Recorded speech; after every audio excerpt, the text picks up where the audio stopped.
আপনার বকেয়া টাকা 24 ঘন্টার মধ্যে পরিশোধ করার জন্য নির্দেশ প্রদান করা হলো।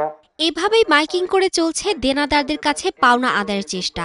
বাকির টাকা আদায়ে দোকানদারের এমন অভিনব কৌশল নিয়ে এলাকায় আলোচনা সমালোচনা তুঙ্গে।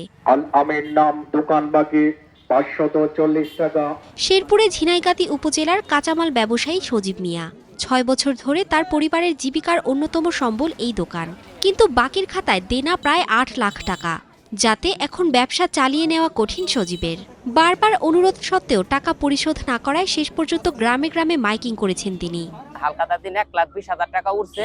ওঠার পরে আমি স্থানীয় ব্যবসায়ীদের সঙ্গে বসে একটা করছি। তারা আমাকে পরামর্শ দিয়েছে যে আপনি মাইকিং এর ব্যবস্থা করেন, মাইকিং দিয়ে আপনার তাদেরকে মাইকিং করে দেন। সুদের পর টাকা নিছে, যদি তারা টাকা না দেয় তাহলে আমার হয়তো ব্যবসা বন্ধ করে পালাতে হবে। এছাড়া আমি কোনো পথ দেখছি না। ভরসা পেতে নিজেকে হতে হয় পাতের মতো দৃঢ়, ঠিক যেমনটা জেরুসালেম।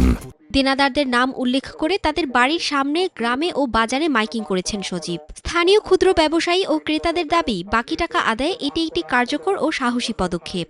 যেহেতু টাকা খরচ করে হালখাতা দিল, একটা লোক আহে নাই, তাহলে হালখাতা দেওয়ার কি দামটা রইল? তার সম্মান আর কি দিব মানুষের? এই কারণে তো মাইকিং করতেছে। মানুষ সঠিকভাবে টাকা দিতেছে না। এবার হালখাতার মধ্যেও সঠিকভাবে টাকা উঠে নাই, এই কারণেই বাধ্যতামূলক না পেরে মাইক দিয়ে যার যে পাওনা সেভাবে বলে দিতেছে। মানুষ আগের মতো নাই, মানুষের মন মানসিকতা চেঞ্জ হয়ে গেছে। আগের মতো বাকি খেয়ে টাকা দিতে চায় না, হালখাতা করতে চায় না। তবে সে যে কাজটা করছে, আমি ব্যক্তিগতভাবে কে কেমন জানি না, কে কেমন দেখছে তারে জানি না, তবে আমি ব্যক্তিগতভাবে তাকে সাপোর্ট করতেছি। পাওনা টাকা না পেয়ে প্রতি বছর ঋণ নিয়ে ব্যবসা চালিয়ে নিচ্ছেন সজীব।